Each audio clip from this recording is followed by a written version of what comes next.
SC వర్గీకరణపై మాట నిలబెట్టుకుంటున్నామని నేడు అసెంబ్లీలో వెల్లడించిన CM Chandrababu.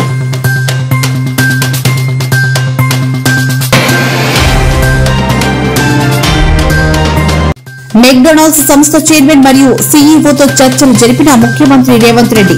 Hyderabad McDonald's global office ఏర్పాటుపై సంతోషం వ్యక్తం చేసిన సీఎం. బాలుడి ప్రతాపానికి బ్రేక్. 3 రోజుల పాటు భారీ వర్షాలు. ఆరెంజ్ అలర్ట్ జారీ చేసిన వాతావరణ కేంద్రం.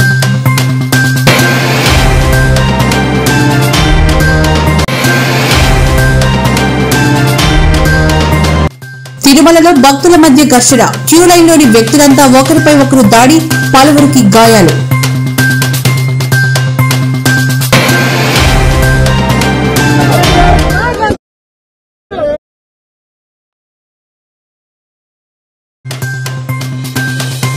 నేడు సూర్యాపేటలో పర్యటించిన కేటీఆర్. పట్టణంలో భారీ బైక్ ర్యాలీ. ఘన స్వాగతం పలికిన కార్యకర్తలు, అభిమానులు.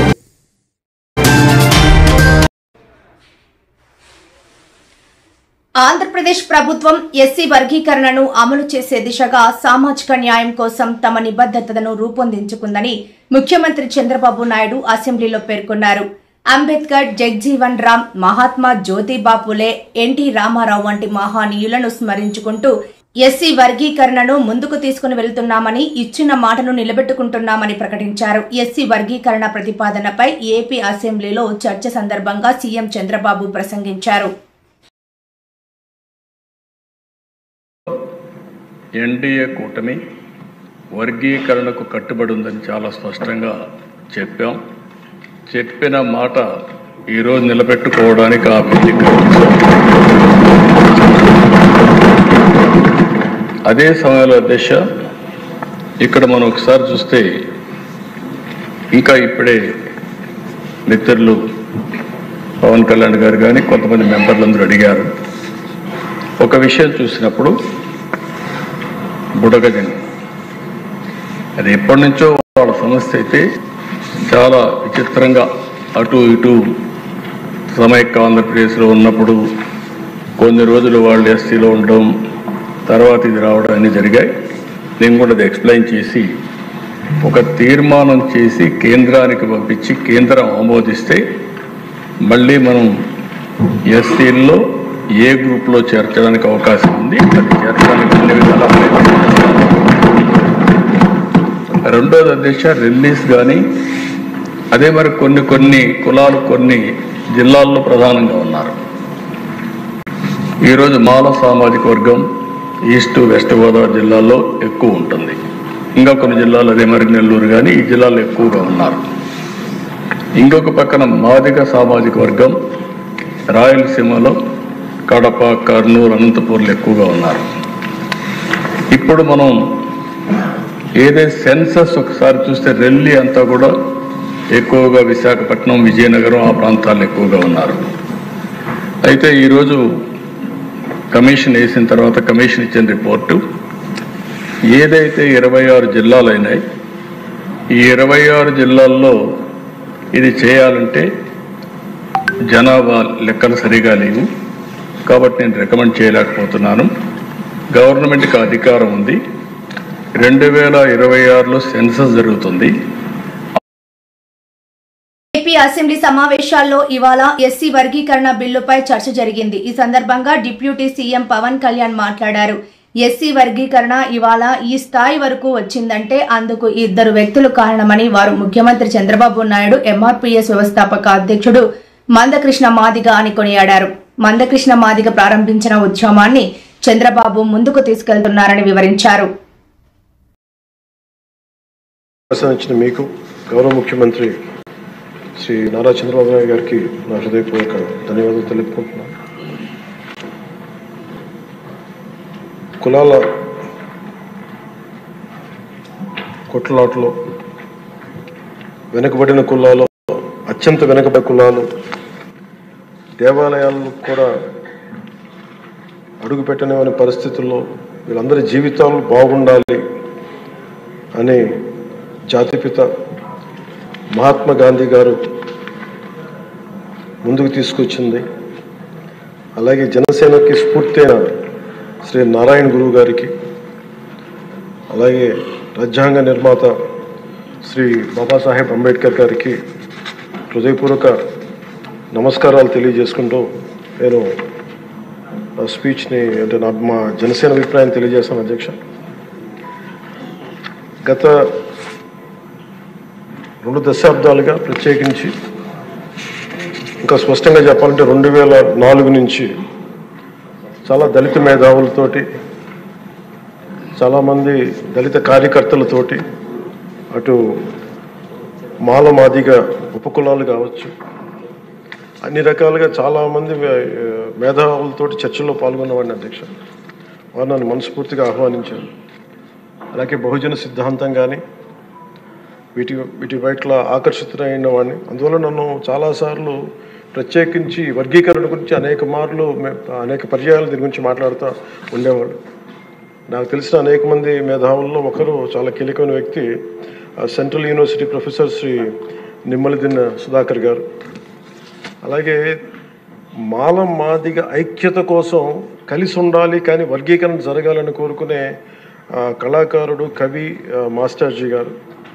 అంటే ఎలాంటి వ్యక్తులను అంటే ఎక్కువ శాతం తీసుకోవడం కాదు, ఇట్స్ అ బ్యాలెన్సింగ్ యాక్ట్. అధ్యక్ష, ఇది వీటన్నిటిని గుర్తించి మనస్ఫూర్తిగా ఈ రోజున నారా చంద్రబాబు నాయుడు గారి ఆధ్వర్యంలో ఈ రోజున ఈ ఎన్డీఏ కూటమి ప్రభుత్వం ఈ మా రిజర్వేషన్ వర్గీకరణ బిల్లుని మనస్ఫూర్తిగా జనసేన తరపు నుంచి మనస్ఫూర్తిగా మేమందరం సమర్థిస్తున్నాం. అధ్యక్ష, అమెరికాకు చెందిన మల్టీనేషనల్ సంస్థ మెక్డొనాల్డ్స్ కు ప్రస్తుతం తెలంగాణలో 38 అవుట్లెట్లను ఉన్నాయి. ప్రతి సంవత్సరం మరో 3 లేదా 4 కొత్త అవుట్లెట్లను విస్తరించే ప్రణాళికలు ఉన్నాయి. సంస్థ విస్తరణలో భాగంగా మెక్డొనాల్డ్స్ ఇండియా గ్లోబల్ కార్యాలయాన్ని హైదరాబాద్ లో నెలకొల్పనున్నారు. ఈ మేరకు తెలంగాణ ప్రభుత్వంతో బుధవారం సంస్థ ప్రతినిధులు ఒప్పందం చేసుకున్నారు. 2000 మంది ఉద్యోగులతో ఈ సంస్థ కార్యాలయం హైదరాబాద్ లో ప్రారంభం కానుంది.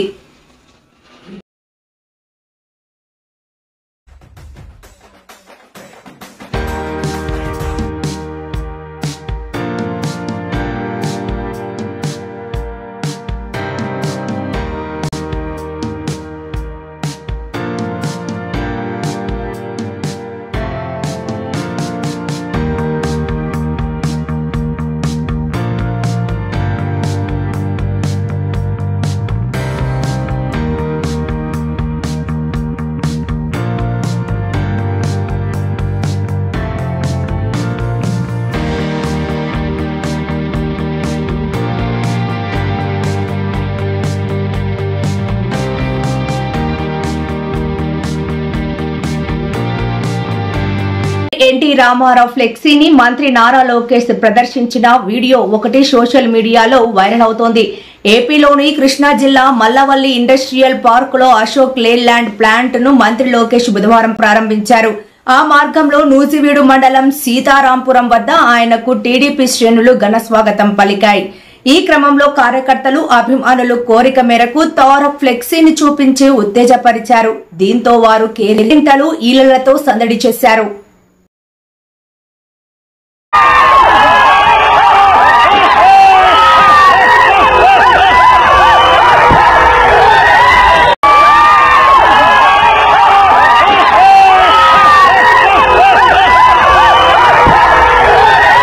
తెలంగాణ వ్యాప్తంగా ఎండలు దంచుకొడుతున్నాయి. ఇప్పటికే పలు జిల్లాల్లో ఉష్ణోగ్రతలు 40 డిగ్రీలు దాటాయి. మార్చిలోనే ఎండలు దంచుకొడుతుండటంతో జనం బెంబెలెత్తిపోతున్నారు.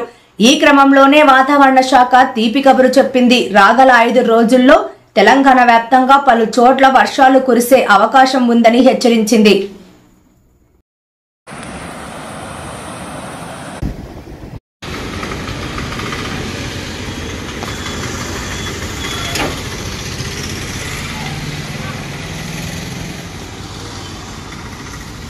చూసుకున్నట్లయితే నైరుతి దిశగా మధ్యప్రదేశ్ దిశగా ప్రస్తుతం ఇక్కడి నుంచి ఉత్తర ఒడిశా వరకు మరియు ఉత్తర ఒడిశా నుంచి కూడా చూసుకున్నట్లయితే ఛత్తీస్గఢ్ వరకు కూడా ఒక ఉపరితల ద్రోణి అనేది ప్రస్తుతం కొనసాగడం వల్ల దీని ప్రభావం వల్ల రాగల 2 రోజుల్లో కూడా కొన్ని చోట్ల తేలికపాటి వర్షాలతో పాటు ఉరుములు మెరుపులు తో పాటు వడగండ్ల వాన కూడా ఉండే అవకాశం అయితే కనిపిస్తుంది. రేపు ఎల్లుండి కూడా ఈ యొక్క వాతావరణం అనేది కూడా కనిపించే అవకాశం అయితే స్పష్టంగా కనిపిస్తుంది.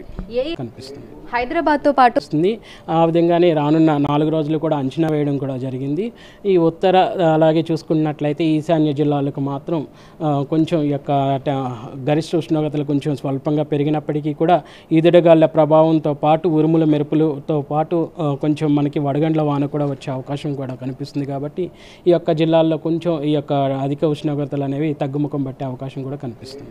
అసెంబ్లీ ఎన్నికల్లో బీఆర్ఎస్ పార్టీ ఓటమికి అసూయ, ద్వేషం, ఆశ కారణమైనట్లు ఓ సింగర్ చెప్పినట్లు బీఆర్ఎస్ వర్కింగ్ ప్రెసిడెంట్ కేటీఆర్ పేర్కొన్నారు. ఈ మూడింటి వల్లే బీఆర్ఎస్ పార్టీ అనుకున్నవన్నీ సీట్లు సాధించలేకపోయిందని ఆ సింగర్ చెప్పారని కేటీఆర్ తెలిపారు.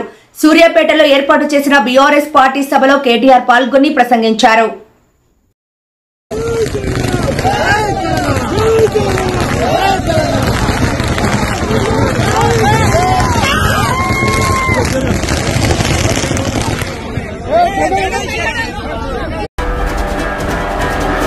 ఒకనాడు సాయుధ పోరాటంలో నిజాంనే ఉరికించిన గడ్డ చైతన్యానికి ప్రతీక అయినది ఉమ్మడి నల్లగొండ మీ సూర్యాపేట. మరి మనం ఇప్పుడు సందర్భం ఏంది? ఏప్రిల్ 27 మన పార్టీ 25వ ఏట అడుగు పెడుతున్న సందర్భం. అందుకే మీ జిల్లా కవి గారు హనుమంతు గారు రాసిన పాట, సుద్దాల హనుమంతు గారు, ఎట్లా బయలుదేరాల వరంగల్కి బండెనుక బండి గట్టి ఒక్కొక్క గ్రామం నుంచి 16 బండ్లు గట్టి ఎవరికి ఏ సాధనం దొరికితే ఆ సాధనంలో ఎండ కొద్దిగా ఎక్కువ ఉంటుంది, ఎండను కూడా చూసుకొని వడదెబ్బ దాకకుండా మజ్జిగ ప్యాకెట్లు కూడా పెట్టుకొని మంచిగా బ్రహ్మాండంగా తయారై ఏ సాధనం దొరికితే ఆ సాధనం. ఉద్యమ సందర్భంలో జయేశ్వర్ రెడ్డి గారు ఇంకా మిగతా మిత్రులు చాలా మంది సైకిళ్ళ మీద వచ్చినారు వరంగల్కి. ఇంకా చాలా మంది చాలా రూపాల్లో వచ్చినారు, ఎడ్ల బండ్ల మీద, ట్రాక్టర్ల మీద. మళ్ళొక్కసారి కదం దొక్కాల్సిన సందర్భం. ఇటు కాంగ్రెస్ గుండెల్లో అటు బీజేపీ గుండెల్లో రైళ్లు పరిగెత్తించాల్సిన సందర్భం. ఏప్రిల్ 27 అనే మాట నేను మీకు గుర్తు చేస్తా ఉన్నా.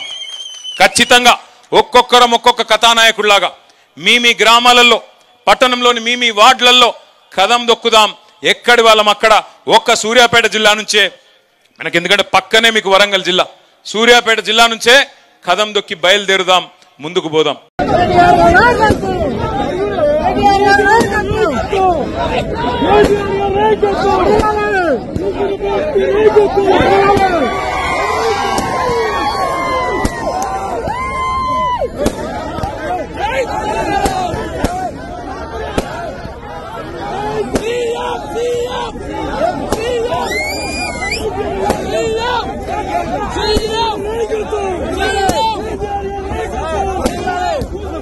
తిరుమల శ్రీవారి దర్శనం కోసం వచ్చిన భక్తుల మధ్య వాగ్వివాదం చోటు చేసుకుంది. అది కాస్త ఘర్షణగా మారింది. చివరకు ఓ భక్తుడు ఆసుపత్రి పాలయ్యాడు. ఇంతకీ ఏం జరిగిందంటే, గురువారం తిరుమలలోని సిఆర్ఓ కార్యాలయం వద్ద భక్తులు క్యూ లైన్ లో నిల్చుకొనున్నారు. ఆ క్రమంలో తన కుమారుడిని తోసిన వ్యక్తిపై అతడి తండ్రి ఆగ్రహం వ్యక్తం చేశాడు.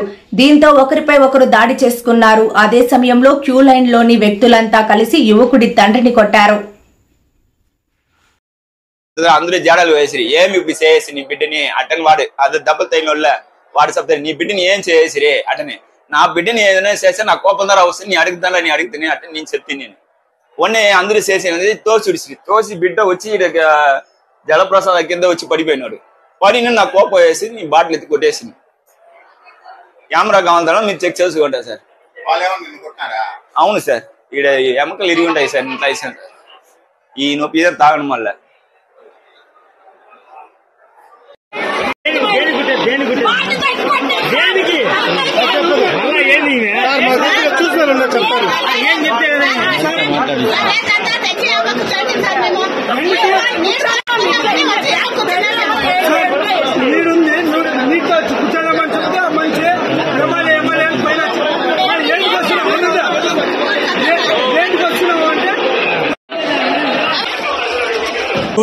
నువ్వు నేను చూసేది ఏంటి, ఆ పోలీసులే తెలుస్తారులే అని పోలీసులు పిల్లలు మొదలెట్టాడు ఆయన.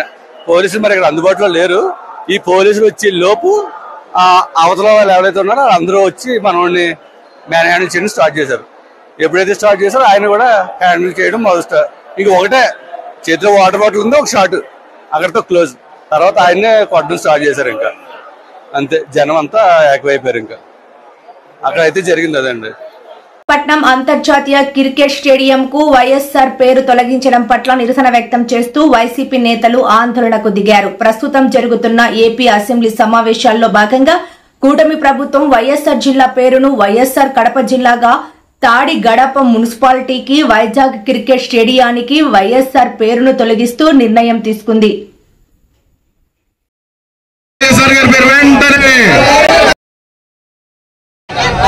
అందరూ ఎదురు పక్క చేయాలి. ఇక్కడ చేసేటువంటి ప్రయత్నం చేశారు, ఫోన్లు చేసి బెదిరించారు. రాత్రి నుంచి పోలీసులు, ఇది CC camera footage screen shots, ఇవన్నీ అందరి ఇంటి దగ్గరికి వెళ్ళి రాత్రి 10:30, టైం ఎంత అయింది 10:27, ఆ సమయంలో వెళ్ళి కుటుంబ సభ్యులతో కలిసి ఉన్నటువంటి వారిని ఇబ్బంది పెట్టడం పోలీసులు.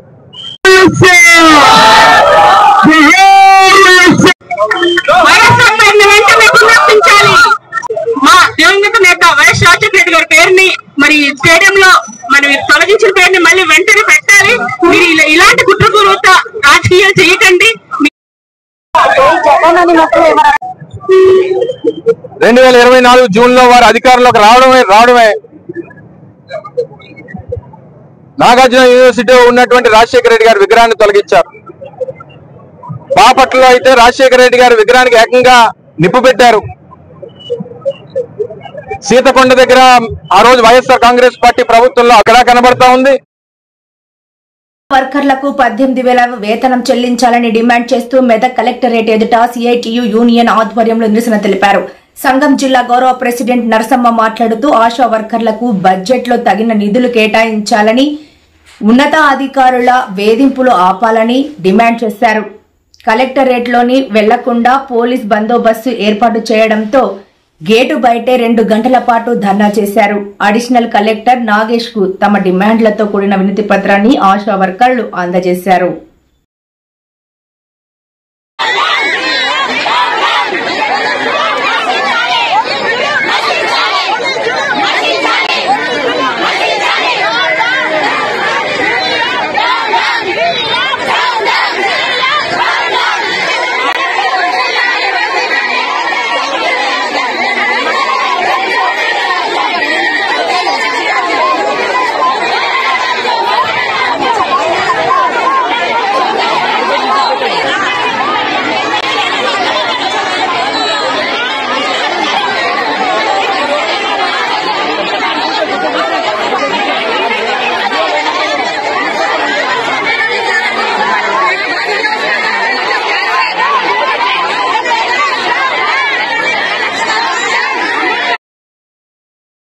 వ్యవహారంలో పోలీసుల దర్యాప్తు కొనసాగుతుంది. ఇప్పటికే 11 మంది యూట్యూబ్ ఇన్ఫ్లుయెన్సర్లకు పంజాగుట్ట పోలీసులు నోటీసులు జారీ చేసిన విషయం తెలిసిందే.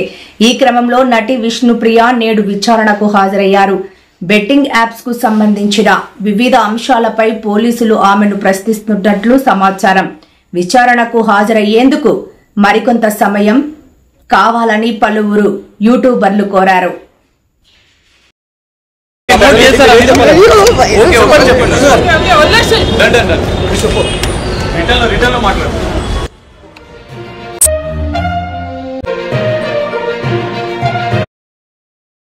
తాను బారాసా ఎమ్మెల్యేగానే కొనసాగుతున్నానని, ఎప్పుడు పార్టీ మారలేదని పటాన్ చెరు ఎమ్మెల్యే గూడెం మహిపాల్ రెడ్డి స్పష్టం చేశారు. ఈ మేరకు తాజాగా సుప్రీంకోర్టుకు అఫిడవిట్ సమర్పించారు. కేటీఆర్ దాఖలు చేసిన కేసులో సుప్రీంకోర్టు జారీ చేసిన నోటీసులకు ఆయన స్పందించారు. కేటీఆర్ దాఖలు చేసిన పిటిషన్పై విచారణను ముగించాలని కోరారు. ప్రభుత్వం క్యాంప్ ఆఫీస్ లో కార్యాలయంలో కేసీఆర్ ఫోటో పెట్టుకుని ఇంకా అంటే వాళ్ళు ఆరోపిస్తున్నారు. మండల ప్రెసిడెంట్